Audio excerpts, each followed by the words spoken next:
La Sainte Trinité.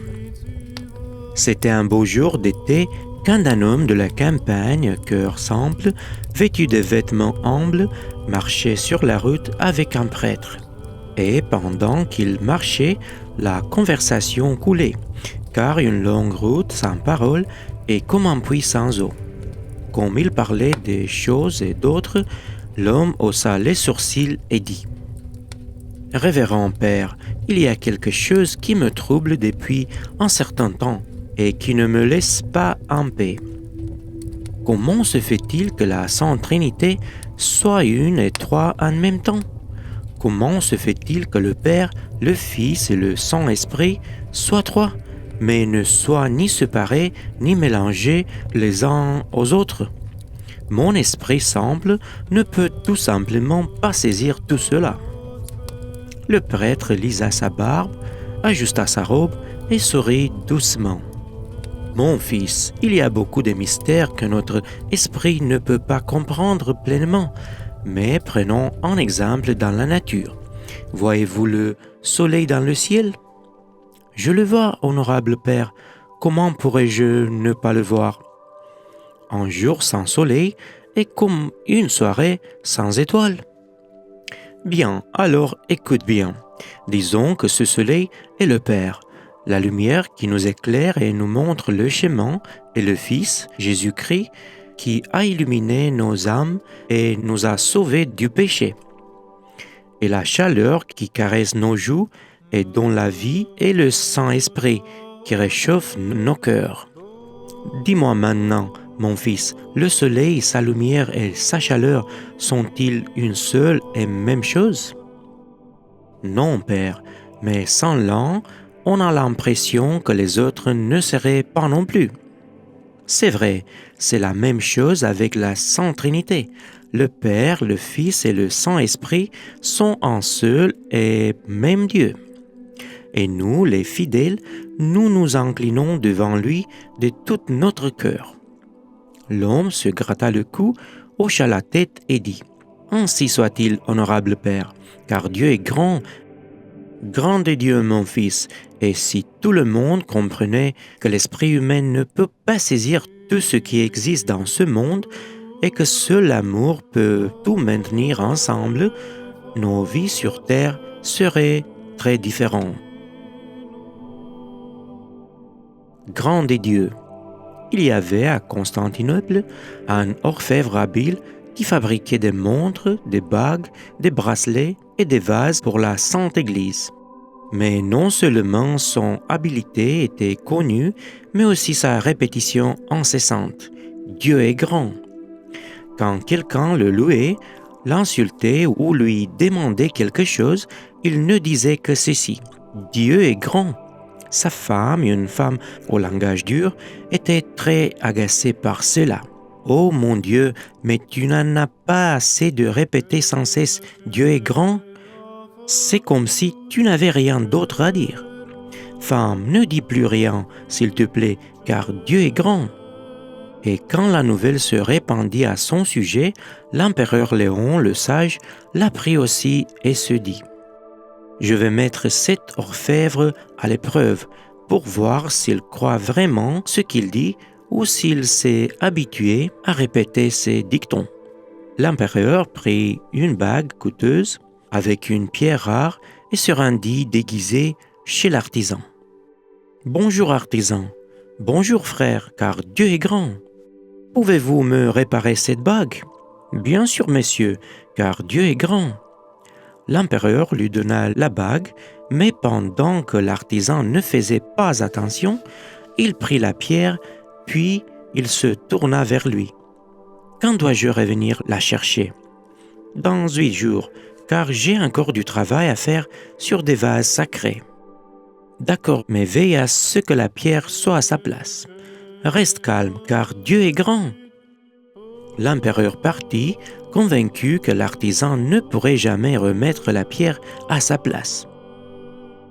Après avoir quitté l'orfèvre, il l'avait lui-même jeté à la mer. 8 jours plus tard, l'empereur revint, cette fois-ci vêtu de vêtements royaux. « Me reconnais-tu encore ? » Je te connais, votre majesté, car Dieu est grand. La bague est prête? Elle est prête, votre majesté, car Dieu est grand. Et la pierre, l'as-tu mise? Je l'ai mis, votre majesté, car Dieu est grand. L'empereur prit l'anneau, le regarda et fut stupéfait. La pierre était à sa place. Oh mon Dieu, j'ai moi-même retiré la pierre de l'anneau et je l'ai jetée à la mer. Comment l'as-tu trouvée? Dieu est grand, votre majesté. Il s'avéra que la femme de l'orfèvre avait acheté un poisson au marché et dans son ventre, elle avait trouvé la pierre. Et ainsi, Dieu avait remis le cadeau à l'endroit où il aurait dû être. L'empereur, voyant la foi inébranlable de l'artisan, le prit comme conseiller au palais, car il avait compris que l'homme ne se contentait pas de dire de sa bouche « Dieu est grand », mais qu'il le croyait vraiment. Et ainsi, par la foi, notre homme est devenu grand non seulement sur terre, mais aussi dans le royaume des cieux. Ainsi, celui qui craint et croit en Dieu, celui-là n'aura jamais honte. Humilité. Il était une fois un prince juste et craignant Dieu qui décida d'examiner les condamnés aux travaux forcés pour voir quelle sorte d'homme il était et quel péché les avait amenés là. Il s'approcha d'eux et se mit à les interroger un par un. « Dis-moi, mon homme, pourquoi es-tu venu ici ?»« Malheur à moi, ta lumière, répondit l'un d'eux en levant les mains au ciel. Je ne suis pas coupable, mes ennemis m'ont accusé injustement. Et toi, demanda le prince à un autre. Votre majesté, je suis innocent comme un enfant. Le malheur et les méchants m'ont mis ici. Et tous répondirent, chacun jurant qu'il était aussi pur qu'une larme, qu'il n'avait même pas pensé à aucun mal et encore moins fait aucun. Un seul, un pauvre homme, voûté par l'âge et la souffrance, baissa la tête et dit d'une voix douce « Votre Majesté, je suis coupable. En effet, je méritais un châtiment encore plus grand, car j'ai fait du mal à 10 âmes. » Quand le prince entendit une chose pareille, il resta pensif, puis dit « Eh bien, que cherches-tu, homme méchant, parmi tant de gens honnêtes et irréprochables? Sors d'ici, car ta place n'est pas parmi eux. » Et il ordonna aussitôt qu'on le relâche et qu'on le laisse partir en paix. Ainsi parle notre grand Dieu dans la Sainte Écriture. Quiconque s'élève sera abaissé et quiconque s'abaisse sera élevé. Les trésors de chacun. Un jour d'été clair, un boyard hautain traversait lentement le village. Monté sur un cheval fier, au harnais brillant et la crinière magnifiquement tressée. En chemin, il rencontra soudain un vieux paysan, maigre et bronzé, qui portait son petit-fils par la main, en s'accusait en bandoulière.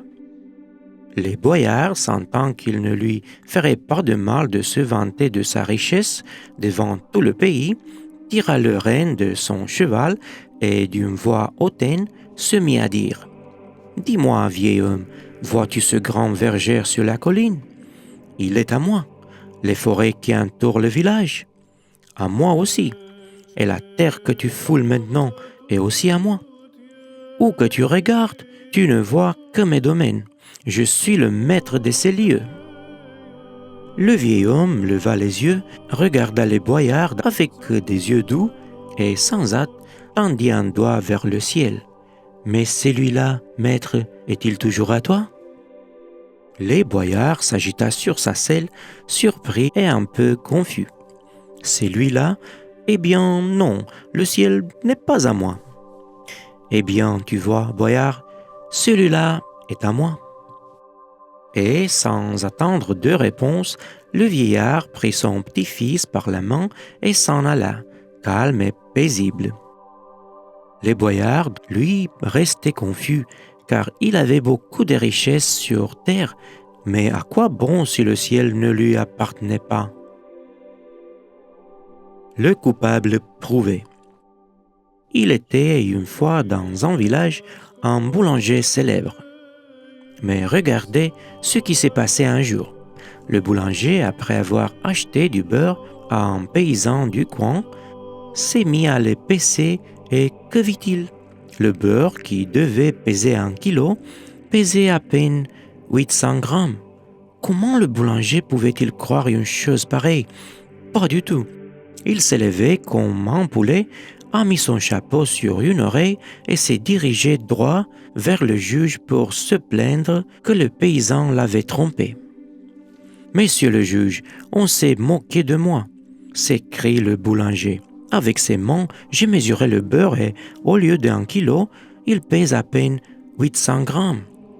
Vous devez donner une leçon à ce charlatan. » Le juge, un homme avec une tête entre les mains, n'a pas hésité à ordonner qu'on amène le paysan. Ce dernier, sans crainte, s'est présenté gentiment et lorsqu'on lui a demandé si ce que le boulanger avait dit était vrai, il a souri doucement et a dit « Alors, monsieur le juge, je ne suis pas du tout coupable. Je n'ai peu de balance avec des poids, car je suis un homme pauvre. Alors, quand je pèse le beurre, je mets le beurre d'un côté et de l'autre un pain du boulanger, car lui seul dit qu'il pèse 1 kilo. Si son propre pain ne valait pas 1 kilo, alors quelle est ma faute? » Le juge a regardé le boulanger, a regardé le pain, l'a pesé, et que vit-il? Le pain pesait quand même 800 grammes. C'est honteux. Au lieu que le paysan aille en prison, comme le voulait le boulanger, c'est le boulanger lui-même qui y est allé, car c'est lui qui a trompé le village. Même si les gens ne voient pas toujours le vol, Dieu le voit et la honte tombe quand même sur la tête du coupable. La récompense. Il y avait un paysan très honorable dans un village de montagne. Mais à quoi bon? Son fils était paresseux comme un roc. Il serait resté assis toute la journée sans lever le petit doigt.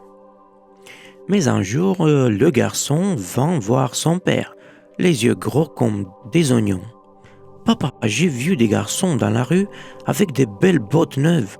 J'en voudrais aussi comme ça. »« Mon garçon, si tu travaillais un peu, je te donnerais de l'argent. » Le garçon s'est mis en colère, mais il ne dit rien.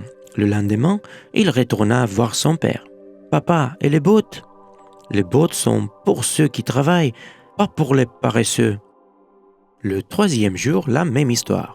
Le paysan, voyant qu'il ne pouvait plus se débarrasser de lui, dit « Oh mon garçon, voyons, regarde, j'ai du travail à faire dans le jardin, mais il y a du blé dans le grenier qu'il faut vanner.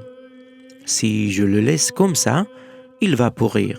Alors, tu ferais mieux de mettre la main à la pelle, de faire du bon travail et je te donnerai de l'argent pour des bottes. » Le garçon, très content, se rendit au grenier, mais le travail ne le tirait nulle part. Il s'allongea donc sur une boîte de foin, dormit bien et courut vers son père. « Ça y est, papa, j'ai tout vanné. Maintenant, tu me donnes l'argent? »« Non, je t'ai dit de travailler, de ne pas perdre le temps. Retourne au grenier. » Le garçon s'en alla en grognant, mais il ne comprenait pas comment son père savait qu'il n'avait pas travaillé. Il se mit à l'affût, surveillant son père qui travaillait dans le jardin. Il resta là un moment, puis retourna dans la cour. « Papa, ça y est, maintenant j'ai vraiment fini. »« Mon garçon, tu es non seulement paresseux, mais tu es aussi un menteur. Si tu ne fais pas ton travail correctement, même maintenant, je ne parlerai même pas des bottes. » Quand il vit que ce n'était pas une plaisanterie, le garçon prit la pelle et se mit au travail. Et merveille, en plantant la pelle dans le blé, que vit-il? Une paire de bottes toutes neuves, comme celles des garçons de la rue. Il était content, je ne saurais le dire, mais la honte le brûlait encore plus. De son propre chef, sans que personne ne lui dise, il vanna tout le blé.